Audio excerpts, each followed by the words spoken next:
Right. So have you ever wished you could just dive headfirst into a new language? Hmm. You know? Like imagine walking into a cafe in Rome and instead of struggling with un cappuccino per favor, you're just smoothly chatting with the barista about the best pastries. Yeah, that would be the dream. Wouldn't that be amazing? Well, that's the kind of fluency that TPRS aims for, and it does it in a way that might surprise you. Yeah, it really does flip the script on how we traditionally think about language learning, you Yeah. know? Instead of starting with grammar rules and memorization, it kind of taps into something way more natural, Hmm. that power of story. Oh, stories. Okay. Yeah. So instead of cracking open a textbook, I'm picturing myself, I don't know, in a circle with other students, maybe even acting out a scene. Hmm. But how does that actually help me learn verb conjugations or the subjunctive mood? That's a really good question, and it gets right to the heart of how TPRS works. It's all about this thing called comprehensible input, Okay. which basically means being exposed to language that's challenging, but you can still understand it. Think about how kids learn their first language. Oh, yeah. They don't start with grammar books, right? No, they don't. They pick it up by constantly hearing and understanding language in context in real life. Yeah, but isn't there a difference between a baby absorbing language and an adult trying to learn a new one? Our brains aren't exactly sponges anymore, are they? You'd be surprised. Really? Research shows that our brains are still wired for language acquisition no matter our age. Wow. The key is to provide the right kind of input, and that's where TPRS really shines. Okay. Instead of memorizing isolated words and rules, you're experiencing the language in a way that makes sense through stories that stick with you. Okay, so those verb conjugations and grammar rules start to click into place because you've heard them used naturally in a story. Exactly. That actually makes a lot of sense. But haven't there been other methods that have tried to teach languages through immersion or real-world scenarios? Absolutely. You're probably thinking of things like immersion programs, Yeah. where, say, kids in Canada are learning math and science and French. Or methods like content-based instruction and the natural approach, which also emphasize using the language for real communication. Right. TPRS draws inspiration from some of these, Yeah. particularly one called Total Physical Response, or TPR. Oh, yeah, TPR, where you learn by doing actions. Exactly. I remember my Spanish teacher using that for basic commands like stand up or open the book. It was fun, but I can see how it might get tricky for more complex concepts. That's exactly the challenge that Blaine Ray, the creator of TPRS, was trying to solve. Hmm. He loved the engagement of TPR, Yeah. but he wanted to find a way to use it to teach more abstract vocabulary and grammar. Okay. So he started incorporating storytelling, and that's how TPRS was born. So picture this Blaine Ray in front of his class trying to figure out how to act out like democracy or love using just TPR. I'm already giggling. It's pretty funny to think about, right? Yeah. He needed a way to go beyond those basic commands while still keeping students actively involved. Right. And that led him to develop those core principles of TPRS. Which are all about making language acquisition natural, engaging, and effective. Okay, all right. Let's unpack those principles. What makes TPRS so unique? One of the big ones is massive input. Yeah. It's the idea that the more you're exposed to the language, the better you'll learn it. Right. Think of it like training for a marathon. You wouldn't expect to run 26 miles after just one short jog. No, you wouldn't. You need consistent, regular exposure to build up your language muscle. Right. But it can't just be any random input, right? Like listening to a podcast at double speed while I'm doing the dishes probably won't magically make me fluent. You're absolutely right. The input needs to be comprehensible, always. Okay. This means that it should be challenging enough to keep you engaged, but not so difficult that you get lost. Yeah. TPRS teachers are masters at finding that sweet spot, using visuals, gestures, even quick translations to make sure everyone understands what's going on. Okay, that's reassuring. I remember feeling so lost in some language classes where the teacher just zoomed through the material assuming we were all keeping up. But isn't memorizing at least some vocabulary and grammar rules necessary? Like, how do I know where to even start if I don't have some basic building blocks? That's another great question, and this is where the principle of mastery over breadth comes in. Okay. TPRS focuses on truly learning the most frequent words and phrases deeply, rather than skimming a mile-wide vocabulary list. Hmm. Research actually shows that focusing on these high-frequency words leads to faster fluency because you're learning the language that people actually use. So instead of trying to learn every single fruit in the dictionary, I should focus on the ones I'd actually order at the market. Exactly. It's about quality over quantity, mastering those core elements that will allow you to communicate effectively in real-world situations. And that brings us to another key principle: natural language. Okay, tell me more about this natural language thing. Does it mean I get to skip all those boring grammar lessons? Well, not entirely, but it does mean you'll be learning language in the forms you'll actually use it, Right. rather than just memorizing infinitives and abstract rules. For example, instead of just learning to dance, Okay. you might learn "she dances a lot" or "they want to dance," because those are the phrases that naturally come up in conversation. So it's about practicality, learning the language as it's actually spoken, not just how it's presented in textbooks. I like it. Right. And speaking of keeping things practical and engaging, TPRS is incredibly student-centric. Okay. The stories revolve around the students' lives and interests, making them feel more invested in the learning process. Okay, so instead of reading about some random character named Bob in a textbook, Yeah. I might be the main character in a TPRS story, and my classmates could be the supporting cast. Exactly. That sounds way more fun. It becomes personal, relatable, and a lot more memorable. And because TPRS stories are co-created with the students, you're not just passively absorbing information, you're actively shaping the narrative and using the language in a meaningful way. But doesn't that lead to chaos in the classroom? It could. What if no one can agree on what happens next in the story? TPRS teachers are skilled at guiding the process while still allowing for student creativity. They might have a loose outline, but the details, the characters, the twists and turns, Yeah. they all emerge from the collaborative storytelling. So it's like a controlled improv session where everyone gets to contribute and the language learning just naturally happens along the way. That's the beauty of it. I like that. And to make sure the learning really sticks, TPRS emphasizes both frequency and variety. Okay. Key words and phrases are repeated, but in ways that stay engaging and prevent monotony. All right. Spill the tea. Hmm.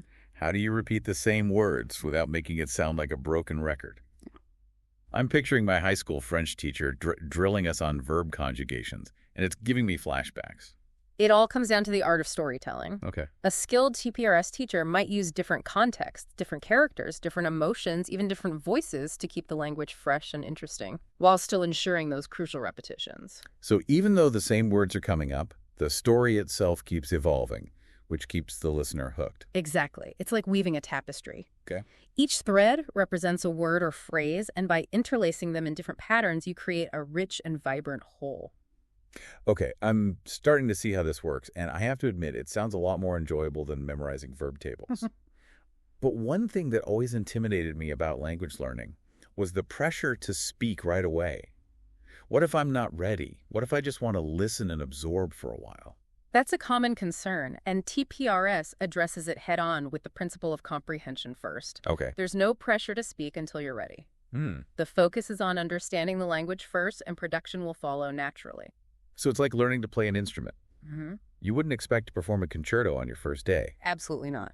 First you listen, you absorb, you understand the notes and the rhythms, and then gradually you start to play. That's a perfect analogy. And this leads us to the principle of minimal forced output. Okay. While speaking and writing have their place, the emphasis in TPRS is on absorbing the language through listening and reading. Okay, so it's not about eliminating output altogether, but rather recognizing that input is the foundation upon which fluent speaking and writing are built. Precisely. Think of it like building a house. You need a strong foundation before you can start adding the walls and the roof. Yeah. And that's what TPRS does. It provides you with a solid foundation of comprehensible input, giving you the confidence and the skills to eventually express yourself fluently in the language. This is all super interesting, but I'm also curious about how this actually plays out in a TPRS lesson. What are the steps involved? Well, a typical TPRS lesson unfolds in 3 phases. Establish, meaning ask a story and reading. All right, let's take it one step at a time. What exactly happens in the establish meaning phase? This is where the teacher introduces new target language, words, and phrases to the students. Okay. But not through dry definitions or grammar rules. They'll use gestures, visuals, even quick translations to make the meaning crystal clear. So imagine you're in a TPRS classroom, and the teacher wants to introduce the phrase, he wants to eat. they might act it out with a student, maybe even exaggerating their hunger pangs to really drive the point home. Exactly. And they won't just do it once. Right. They'll use the new phrase repeatedly in different contexts, ensuring that students truly grasp the meaning before moving on. Okay, so it's like setting the stage for the story that's about to unfold. Exactly. And speaking of stories, that brings us to the Ask a Story phase, right? This is where the real magic happens. You got it. This is where the teacher and students co-create a unique narrative, weaving together those newly learned words and phrases into a captivating tale. But isn't there a risk that the story will just become a jumbled mess? Yeah. Like, what if everyone wants to go in different directions with the plot? TPRS teachers are skilled at guiding the storytelling process while still allowing for student input and creativity. They might have a loose outline in mind, but the details, the characters, the twists and turns, they all emerge from the collaborative back and forth. So it's like a controlled improv session where everyone gets to contribute, but the teacher is still steering the ship, making sure the language learning stays on course. That's a great way to put it. And to ensure that everyone is following along and the new language is being reinforced, the teacher uses a technique called circling. Okay, I've heard of circling before, but can you remind me what it's all about and why it's so effective? Circling is basically the art of repetitive questioning. Okay. The teacher will ask a series of questions about the story using the target language words and phrases repeatedly but in slightly different ways. This not only reinforces the new language, but also acts as a constant comprehension check, making sure everyone is on board. So it's like a built-in review session that happens naturally as the story unfolds. That's pretty clever. It is. But what about grammar? We talked about how TPRS avoids explicit grammar instruction, but don't we need to learn those rules at some point? We do, and TPRS has a clever way of addressing grammar without derailing the flow of the story. Yeah, okay. It's called pop-up grammar. Okay. I'm intrigued. How does pop-up grammar work? Imagine you're listening to a story, and all of a sudden the teacher pauses and gives a brief explanation of a grammar point, but in a way that's directly relevant to the story, like a quick footnote that clarifies something without overwhelming you with technical jargon. So it's like a quick grammar pit stop, but you're right back on the storytelling highway in no time. Exactly. And these explanations are usually given in the student's first language, Right. making them super accessible and easy to understand. I appreciate that practicality. Me too. It's about providing just enough guidance to illuminate the path without getting bogged down in the weeds. Absolutely. And speaking of guidance, let's move on to the reading phase of a TPRS lesson. Okay. This is where students get to reinforce the language they've learned through written input. So instead of just listening to the story, I'm now getting to read it. Right. And the reading material is carefully chosen or created to be both comprehensible and engaging.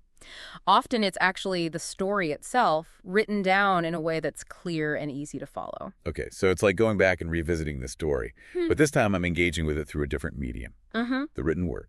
And that multi-sensory approach is so powerful for solidifying the language in your memory. But TPRS doesn't just stop at reading the story. There are all sorts of engaging activities that teachers use to further enhance comprehension and retention. Like what?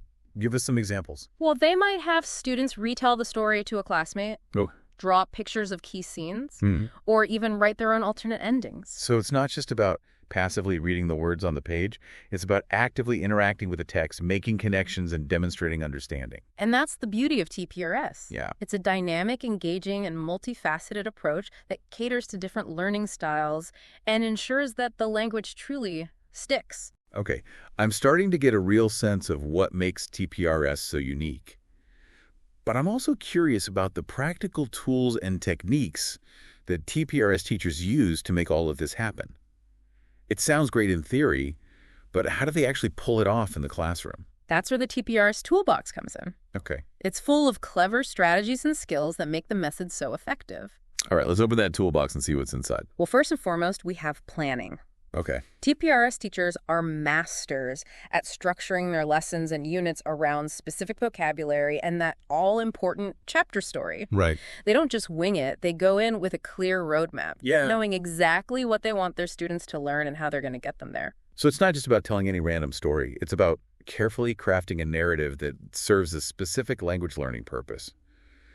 But how do they make sure everyone's actually understanding what's going on? I mean, classrooms are full of different learners. Some might be shy, some might be more advanced. How do they make sure no one gets left behind? That's where comprehension checks come in. Yep. Remember, the goal is to keep the language comprehensible at all times. Right. So TPRS teachers are constantly checking to make sure everyone is on board. So they're not just talking at the students, they're actively monitoring their understanding and adjusting their approach as needed. Exactly. They might use quick gestures, ask yes/no questions, or even provide brief translations to ensure that no one gets lost along the way. I love that. It's all about creating a supportive and inclusive learning environment where everyone feels comfortable and confident. Absolutely. Hmm. And then we have circling, which we talked about earlier. This is the art of repetitive questioning, and it's a true game changer. Okay, remind us why circling is so effective. I remember thinking it might get repetitive, but now I see how it plays a crucial role. You're right. It's all about repetition, but in a way that actually keeps things interesting. By asking a series of related questions about the story, the teacher can reinforce the new language check for comprehension and prevent the repetition from becoming monotonous. So it's like a triple whammy of language learning goodness. Exactly. And then there's pop-up grammar, which is a TPRS teacher's secret weapon for addressing those tricky grammar points without derailing the flow of the story. Okay, I'm intrigued.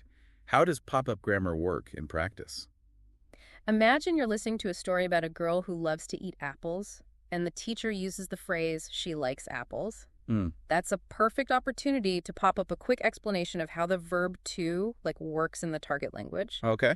Maybe they'll draw a little diagram or use a quick translation to show how it's different from English. So it's like a just-in-time grammar lesson delivered right when it's most relevant and easy to understand. Exactly. And because it's connected to the story, it's more likely to stick with the students than if it were just presented in isolation. This is making me realize how much thought and intention goes into crafting a TPRS lesson.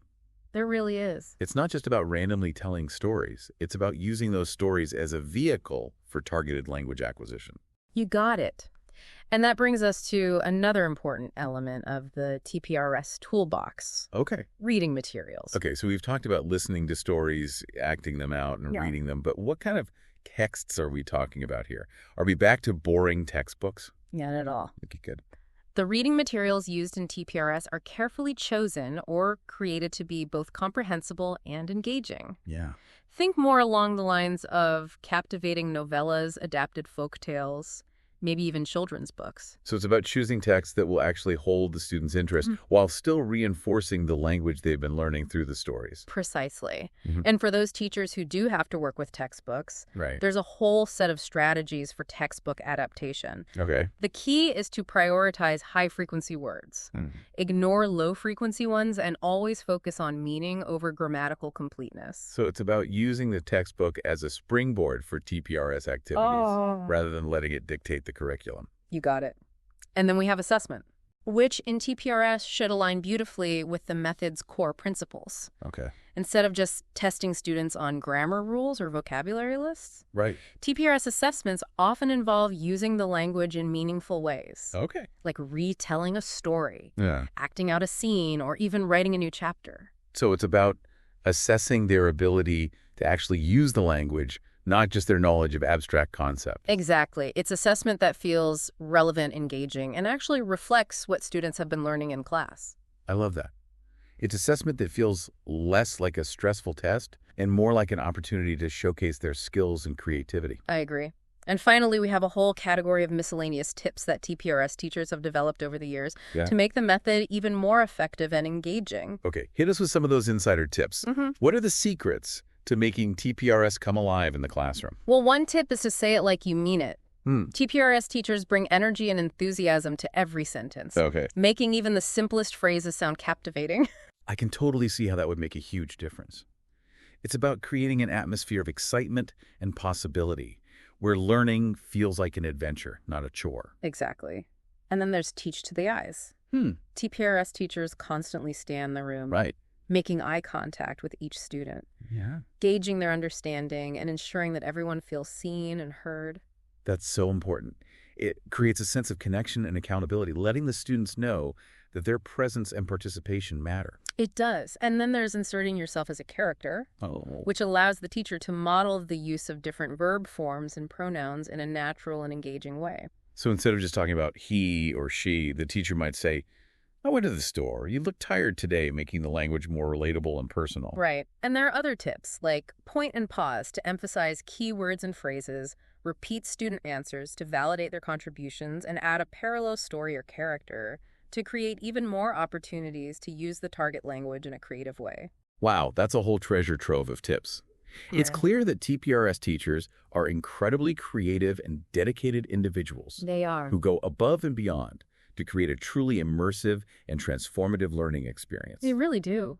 And their efforts are backed by a growing body of research. That's right. We haven't even talked about the research yet. Well, let's dive into that next. We'll explore what the studies have to say about TPRS, comparing it to traditional methods, and highlighting its strengths and potential benefits. Awesome. I'm excited to hear more about that. You might be wondering, does all this storytelling and fun actually, translate into real language skills? Yeah, for sure.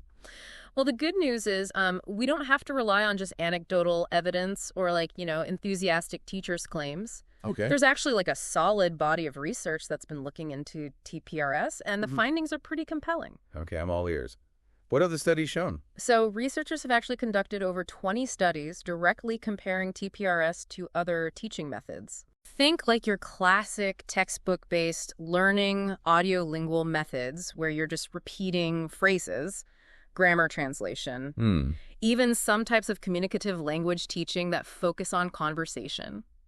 So head-to-head matchups. Yeah. What did they find? Okay, so in about 2/3 of those studies, students learning with TPRS either did just as well as or even outperformed their counterparts. Wow. In every area they measured, Hmm. meaning they showed equal or better skills in vocabulary, grammar, reading, and speaking. Hold on. So they're learning grammar even though TPRS doesn't explicitly teach it. Yeah. I thought you needed those drills and rules to really get it. That's the fascinating part, right? And what a lot of the research is trying to understand, Yeah. it seems that by consistently hearing and understanding grammatically correct language Right. in those engaging stories, Yeah. students are internalizing the patterns without even realizing they're learning grammar. So it's like their brains are picking up the rules through osmosis just by being immersed in the language. That's pretty cool. It is really cool. But what about the other third of the studies? Were there any red flags there? Not really. The results were more mixed in that remaining third, Okay. with TPRS students doing really well in some areas and similarly to other groups in others. But nothing suggested that TPRS somehow hinders language learning. That's reassuring. So if I'm trying to decide between like a traditional language class and a TPRS one, it sounds like TPRS has a pretty good track record. I think so. But you mentioned some areas where it really shines. Yes. Can you tell me more about those? Absolutely. Vocabulary acquisition is one area where TPRS consistently outperforms other methods. Okay. It makes sense, right? If you're hearing those words repeatedly Right. in a story that keeps you engaged, Yeah. they're going to stick with you a lot better Yeah. than if you're just trying to memorize them from a list. It's like the difference between reading a dictionary definition of a word and hearing it used in a funny anecdote. Yes. The anecdote is going to be way more memorable. Exactly. And you'd think a method that avoids explicit grammar instruction might lead to weaker grammar skills. Right. But the research actually shows the opposite. Wow. TPRS students often do just as well, if not better, in grammar compared to those learning with more traditional methods. That's amazing.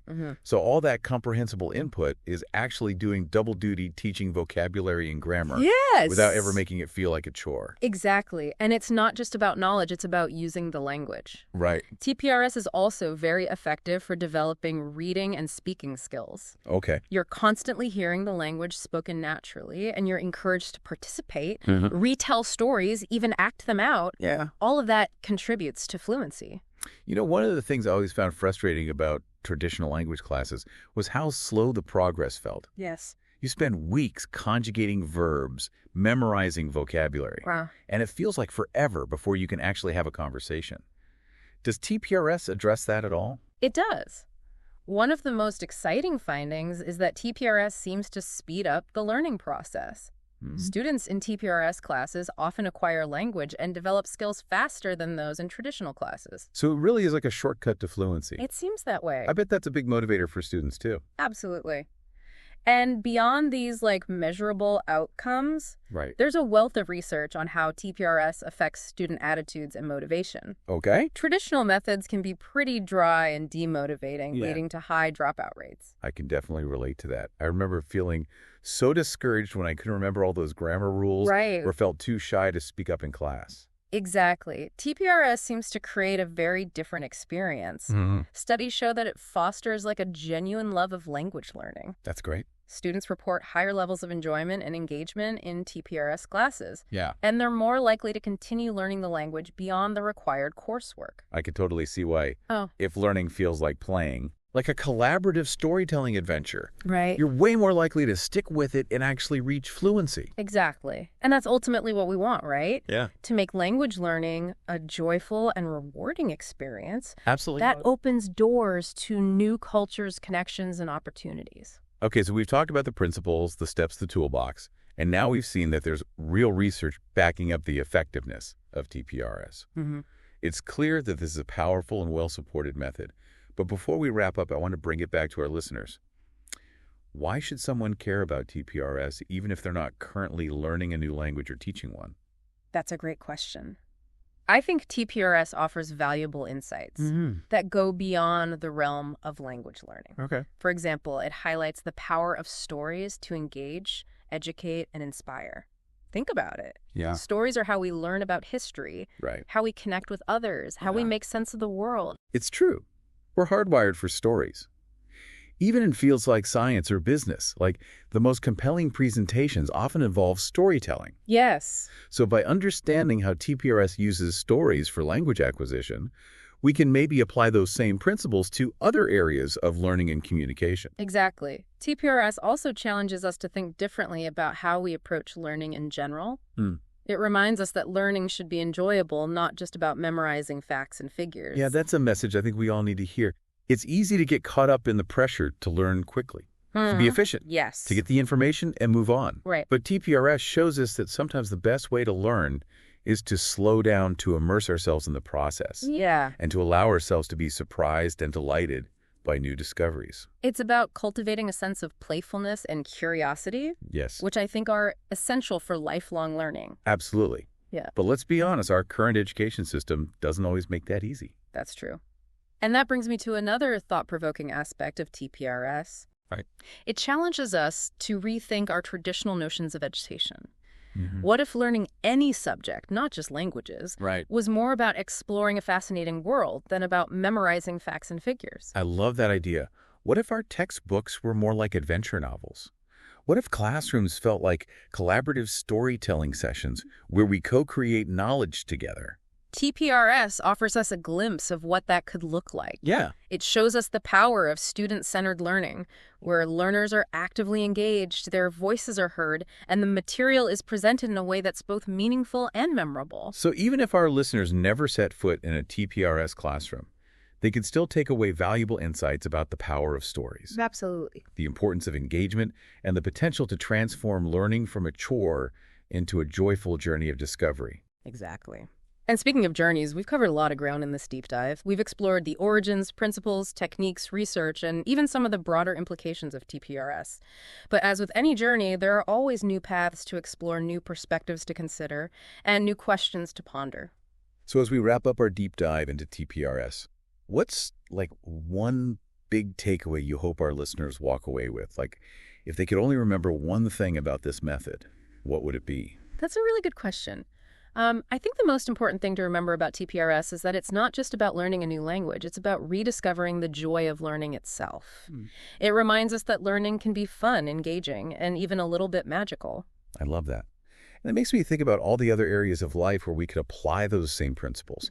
What if we approach learning new skills or solving problems or even just connecting with others with that same sense of playfulness and curiosity? Exactly. Imagine a world where work meetings felt more like collaborative storytelling sessions, where brainstorming involved acting out ideas, and where learning new software was as engaging as a TPRS story.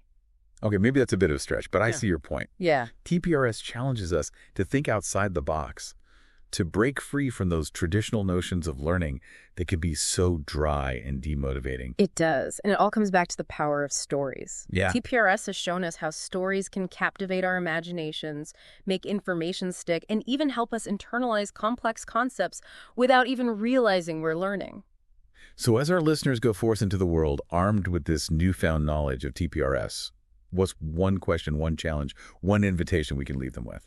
I would invite them to think about how they can incorporate the principles of TPRS into their own lives, even if they're not learning a new language. Cool. Maybe it's telling more stories at work to make your presentations more engaging. Okay. Maybe it's reading aloud to your kids with more enthusiasm and expression. Maybe it's simply approaching new challenges with a sense of curiosity and playfulness, like you're stepping into a TPRS story. That's a great challenge. And I would add, don't be afraid to experiment, to try new things, to step outside your comfort zone. TPRS shows us that when we embrace a more playful and engaging approach to learning, amazing things can happen. Absolutely.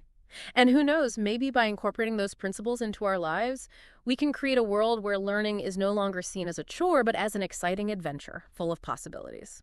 Well, that's a beautiful thought to end on. Thank you so much for joining us for this deep dive into the world of TPRS. It was my pleasure. And to our listeners, until next time, keep exploring, keep learning, and keep those stories coming.